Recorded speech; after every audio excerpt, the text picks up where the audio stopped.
வீட்டுல எங்கடி மாப்பிள்ளை இருக்கா? இருக்காமா? சின்ன கார்த்திக் தான் அந்த மாப்பிள்ளை.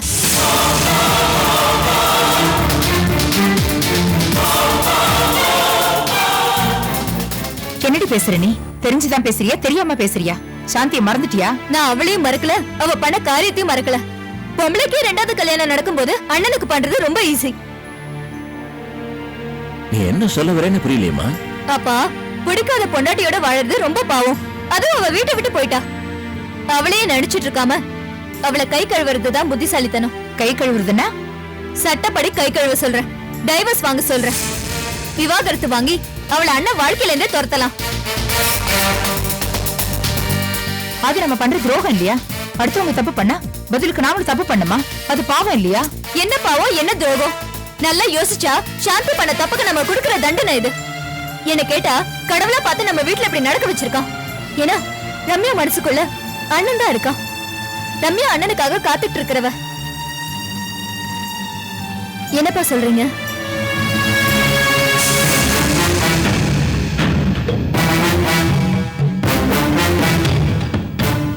என்ன சொல்றதுன்னு தெரியலம்மா.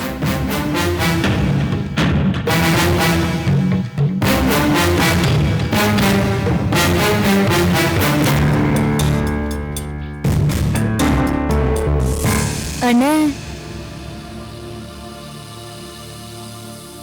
நீங்க பேசுனதெல்லாம் நான் கேட்டுட்டு தான் இருந்தேன். நீ என்ன சொல்ற?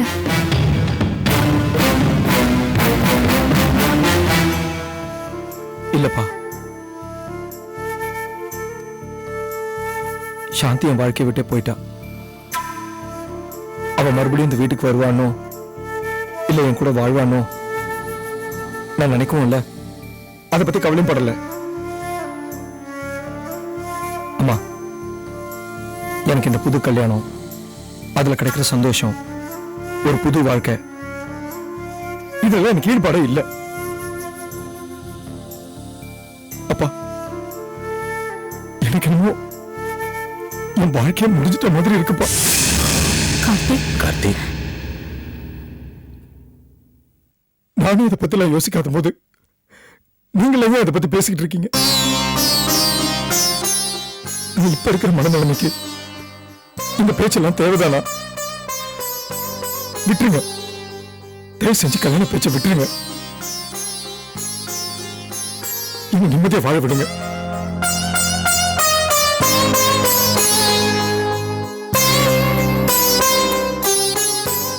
அப்பா, அண்ணன் இப்படிதான் சொல்லும். நாம தான் ஒரு முடிவு எடுக்கணும். ஏன் முடிவு தான், மத்தத நீங்க முடிவு பண்ணுங்க. நான் வரேன்ப்பா. வரேம்மா.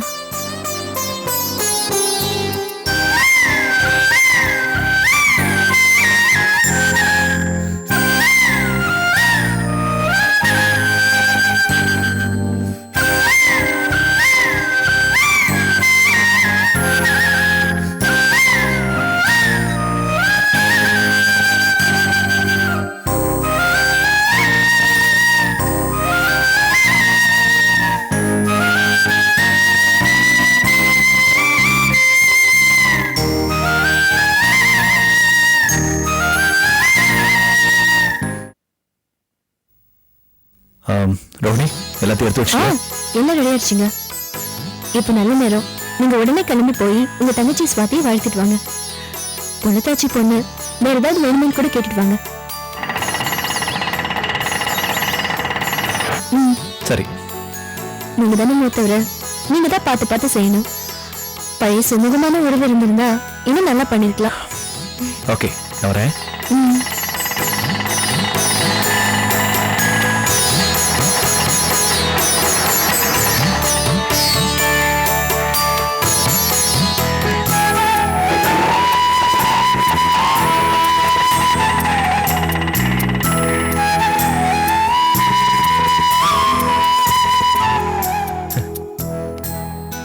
சாந்தி, வா வா. எங்க நல்லது நடந்தாலும் அங்க நீ இருப்ப. இப்ப நான் என் தங்கச்சி ஸ்வாதியை பார்க்க போறேன், நீ வர. ஒரு விஷயத்தை நல்லா புரிஞ்சுக்கோ. யாரை கண்டா என் மாமனாருக்கு ஆவாதோ அவங்கள நிச்சயமா பார்த்தா எனக்கும் ஆவாது. போய்கிட்டே இரு. சுவாதி வீட்டுக்கா? ஆமா சாந்தி. இப்பதான் மாமா நான் அங்கிருந்து வரேன்.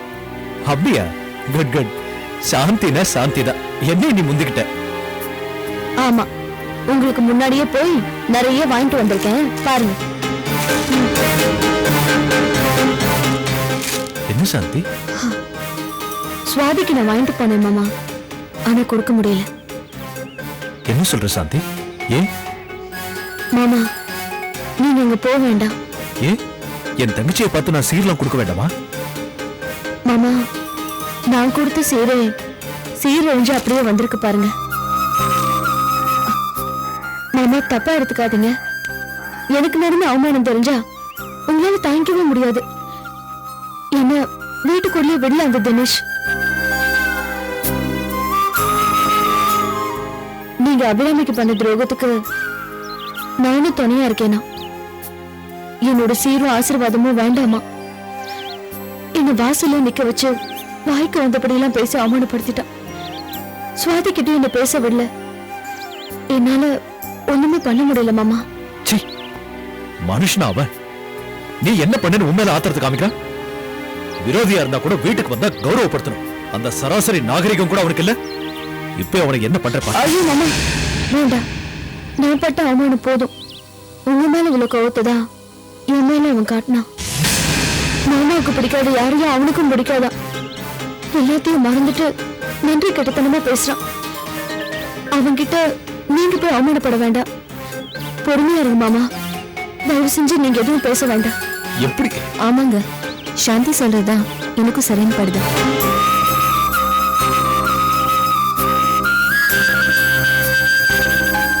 உங்க தங்கச்சி முன்னாடி நீங்க அவமானப்பட்டா ஸ்வாதிக்கு இன்னும் வேதனை அதிகமாகும்.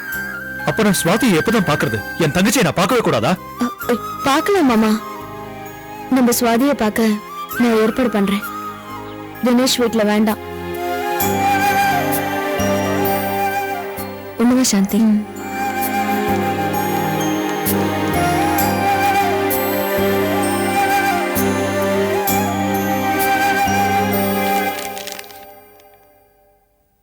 என்னடி டம்ளருக்கெல்லாம் புடவை கட்டி கொண்டு வர?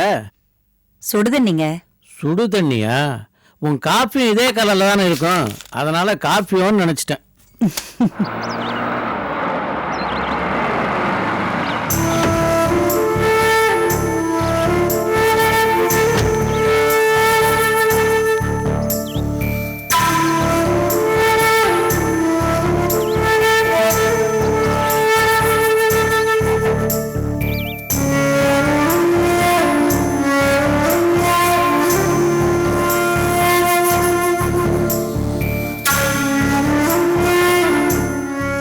என்னம்மா வந்த உட்கார்ந்த என்னையே பார்த்துட்டு இருக்க? அம்மா வீட்டுக்கு போறேன்னு சொன்னியம்மா. அங்கதான் போயிட்டு வராத. எல்லாரும் எப்படி இருக்காங்க? அந்த சாந்தி பண்ண கூத்தால வீடு வீடாவும் இல்ல, கலகலப்பாவும் இல்ல. மொத்தத்துல அந்த வீடு களி இழந்து போயிடுச்சு. அந்த வீட்டுல என்னென்னமோலாம் நடந்துடுச்சு. ஆனா முக்கியமான ஒண்ணு இனிமேல் தான் நடக்கணும் அத்த. என்னம்மா சொல்ற? முக்கியமானது நடக்குமா? ஆமா அத்த, அது நடக்கணும்னு நான் முடிவெடுத்ததால அதை அழுத்தி வீட்டுல சொல்லிட்டு வந்தேன்.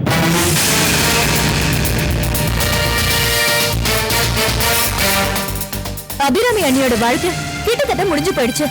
அதே நேரத்துல எந்த தப்பும் பண்ணாத ரம்யாவுக்கு தண்டனை கிடைச்சிருக்கு. ஏன், அவளுக்கு என்னாச்சு? அப்பா ரம்யாவுக்கு மாப்பிள்ளை பார்க்க ஆரம்பிச்சிட்டாரு. சாந்தியால ஏற்பட்ட சோகம், கேவலம், இழப்பு இதெல்லாம் காரணம் காட்டி யாருமே எங்க வீட்டுல பொண்ணு எடுக்க வரமாட்டேங்கிறாங்க. அபிராமி அண்ணி அழறாங்க. ரம்யா கல்யாணமே வேண்டாங்கிறா. ஆர்கே மாதிரி ஒரு பெரிய கோடீஸ்வரன் கேட்டு மாப்பிள்ளைங்க வரலன்னா கேட்கறதுக்கே ஆச்சரியமா இல்லப்பா? இந்த கிண்டல் வேணாம். இப்ப நடந்துட்டு இருக்கிறது அதான்.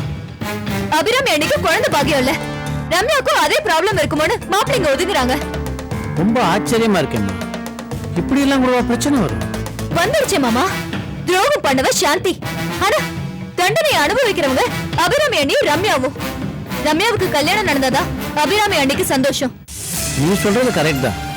ரம்யாவுக்கு நிச்சயம் கல்யாணம் நடக்கணும். வெளியில இருந்து மாப்பிள்ளைங்க யாரும் வரமாட்டாங்க. நமக்குள்ளேயே மாப்பிள்ளைய தேட வேண்டியதா. யாரு சொல்றேம்மா?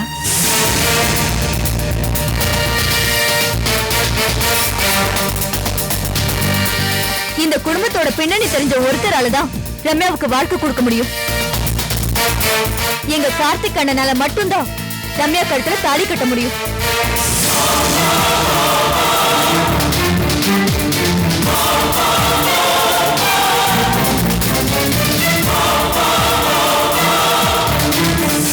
ஏய், என்ன அங்க சுத்தி இங்க சுத்தி எங்கேயோ போற? ஆமா, சாந்தி வரதுக்கு முன்னாடி ரம்யாவை தான் கார்த்திக் அண்ணனுக்கு பேசியிருந்தோம். திடீர்னு வந்த புயல் மாதிரி சாந்தி எல்லாத்தையும் சாச்சிட்டா. அதுக்கு பரிகாரமா கார்த்திக் அண்ணனுக்கு ரம்யாவை தான் கல்யாணம் பண்ணி வைக்கணும். ரம்யாவோட வாழ்க்கையை தட்டி பறிச்சவ சாந்தி, அவ போயிட்டா. இப்ப அந்த இடத்துக்கு ரம்யா தான் பொறுக்கும். ஏற்கனவே அண்ணன் ஜாதகத்தை பார்த்த ஜோசியர் சாந்தியோட அண்ணன் சேர்ந்து வாழ முடியாதுன்னு சொல்லிட்டாரு. அண்ணன் நட்சத்திரத்தோட பொழுங்க கூடிய நட்சத்திரம் ரம்யாவுக்கு இருக்கு. ஏண்டி, உன் குடும்பத்துல யாரும் கல்யாண விஷயத்துல பொறுமையா நிதானமா காட்டுறதே இல்லையா? நினைச்சா பொண்ணு மாத்துறீங்க, நினைச்சா மாப்பிள்ளை மாத்துறீங்க. இல்ல, நான் தெரியாம தான் கேக்குறேன். இதே ஒரு தொழில வச்சு சுத்திட்டு இருக்கீங்களா? கல்யாணத்தை சீட்டு கட்டா மாத்தி கலைச்சு போடுற குடும்பம் உன் குடும்பம். கொஞ்சம் கூட சட்டம் சம்பிரதாயம் எதுவும் பாக்குறதே இல்ல. புருஷன் பொண்டாட்டிக்குள்ள சண்டைனா, புருஷனுக்கு மறு கல்யாணம்னா இந்நேரம் எனக்கு 1000 கல்யாணம் நடந்திருக்கணும். தெரிஞ்சுக்கோ. வாயை மூடி பேசாத. கொஞ்சம் கூட ஈவு இறக்கம் இல்லாம சாந்திகா வாழ்க்கையில விளையாடுறீங்களே. சட்டம் உங்களை சும்மா விட்டுரு நினைச்சியா? என்ன சட்டம்? பொல்லாத சட்டம். மனசுக்கு பிடிக்கலையா டைவர்ஸ் பண்ணிட்டு வேற ஒருத்தைய கட்டிக்க வேண்டியதா? ஒரு நாளும் நடக்காது. சாந்திகா உயிரோட இருக்கிற வரைக்கும் கார்த்திக் இன்னொரு கல்யாணம் பண்ண மாட்டான். நானும் அதை விட மாட்டேன். நீங்க யாருங்க அதை தடுக்கிறதுக்கு? ரம்யாவுக்கு எங்க அண்ணன் வாழ்க்கை கொடுத்துதான் ஆகணும். தப்பு பண்ண சாந்தியை அனுபவிச்சுதான் ஆகணும். அதை யாரு? நீங்க இல்ல, அந்த கடவுளாலே தடுக்க முடியாது.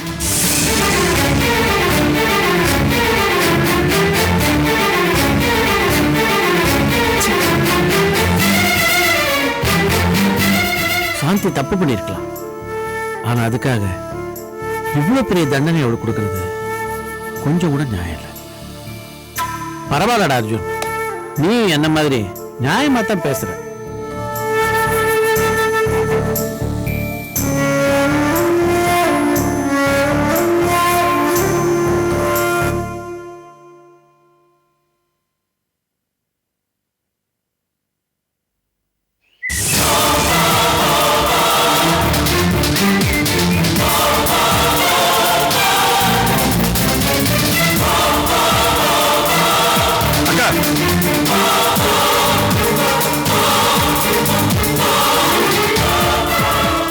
என்ன அர்ஜுன், ஏன் இவ்வளவு கோவம்? அனிதா கிட்ட ஏதாவது சண்டை போட்டுட்டு வந்தியா? இல்ல. பின்ன முகமெல்லாம் சிவந்து இருக்கு. அக்கா, அனிதாவோட சண்டை போடுறத பத்தி நான் என்னைக்குமே கவலைப்பட்டது இல்ல. அவளை கட்டிக்கிட்ட பாவத்துக்கு நான் அதை அனுபவிப்பேன். ஆனா இப்ப என் பிரச்சனை அது இல்ல. அவ எல்லையை மீறி போயிட்டு இருக்கா.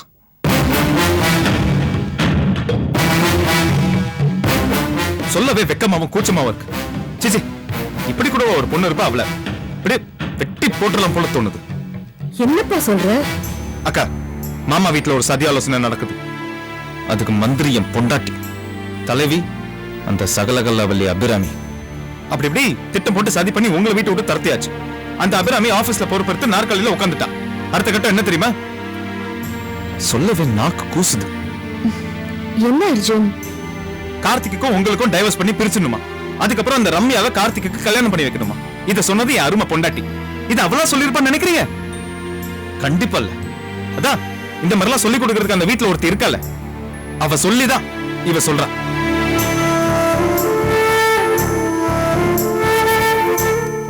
அட பாவிகளா. பாவிங்க இல்ல, இன்னும் வேற ஏதாவது சொல்லலாம். நீங்க சொல்லுங்கக்கா, இது நியாயமா?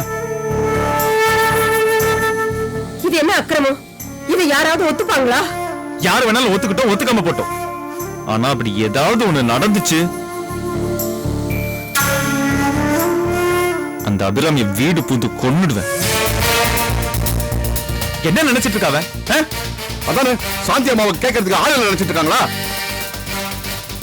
எல்லாரும் பேசி முடிச்சிட்டீங்களா? கொஞ்சம் அமைதியா இருந்து நான் சொல்றதையும் கொஞ்சம் கேளுங்க.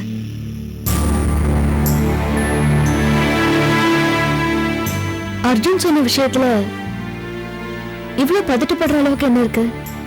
விஷயமாமா இது? விஷம், உன்னை கொல்ல போற விஷம். அப்படி சொல்லுங்கம்மா. என்னக்கா இது? உங்க வாழ்க்கையை கேள்விக்குறியாட்டு வருது. நீங்க எப்படி பொறுமையா சாந்த சுரபியா இருக்கீங்க? அர்ஜுன், அபிராமி சதி திட்டம் போடட்டும், அனிதாவும் ஆமா போடட்டும், ரம்யாவும் கழுத்து நீட்டுட்டுமே. ஆனா தாலி கட்டுறதுக்கு கார்த்திக் வேணும்ல.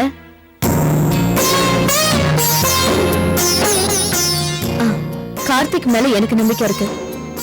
என் புருஷனை பத்தி எனக்கு நல்லாவே தெரியும். என்ன மீறி என் புருஷன் அவ கழுத்துல இல்ல, வேற எவ கழுத்துலயும் தாலி கட்ட மாட்டாரு. எனக்கு துரோகம் பண்ண மாட்டாரு.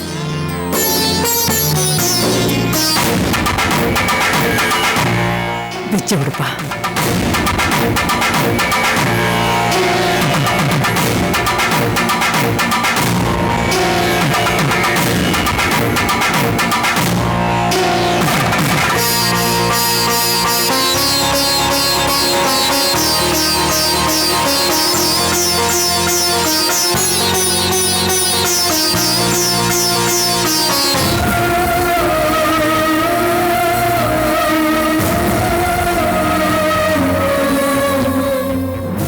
எனக்கு செஞ்சு கொடுத்த சத்தியத்துக்காக கட்டின மனைவி கிட்டே கண்ணியமா வாழ்ந்த மனுஷன் நிச்சயமா இன்னொரு பொண்ணு நினைச்சு கூட பார்க்க மாட்டாரு.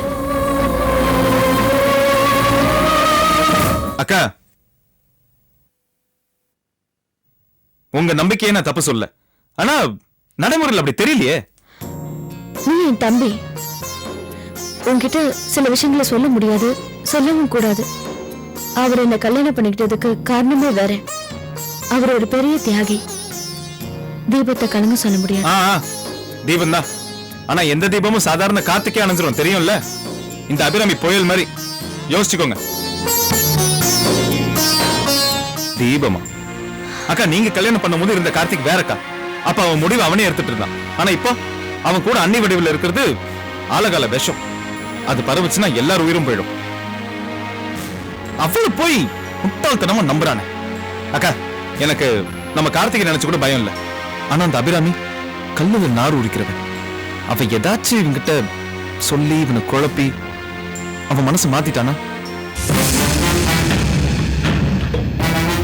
ஜாதகத்தை பார்த்ததுல அவங்களுக்கு சிக்கலுக்கு மேல சிக்கல் வரும், பிரச்சனை மேல பிரச்சனை வரும். எந்த கிரகமும் சாதகமா இல்லை. கடவுளை வேண்டிக்கிட்டு நீங்க 2 பேருக்கும் பக்கபலமா இருக்கு. அந்த அபிராமி பத்தி தான் யோசிக்க வேண்டியதா இருக்கு.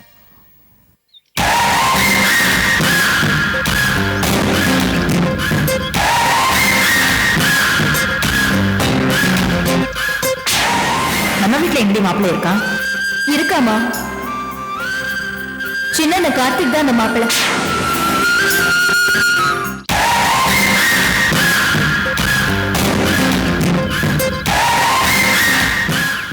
கார்த்திக்,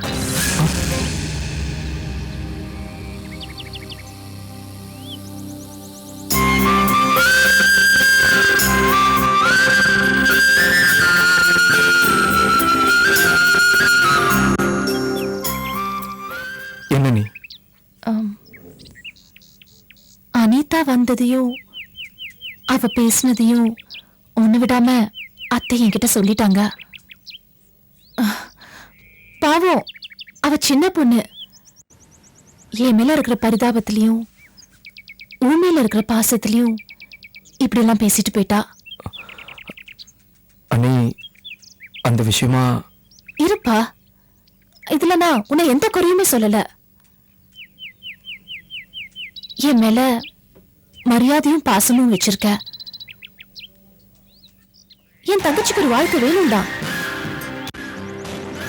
அதுக்காக நீ சாந்தியை டைவர்ஸ் பண்ணி அதனால சாந்தி கலங்கி அந்த பாவத்துல என் ரம்யாக்கு ஒரு வாழ்க்கை வேண்டாம்.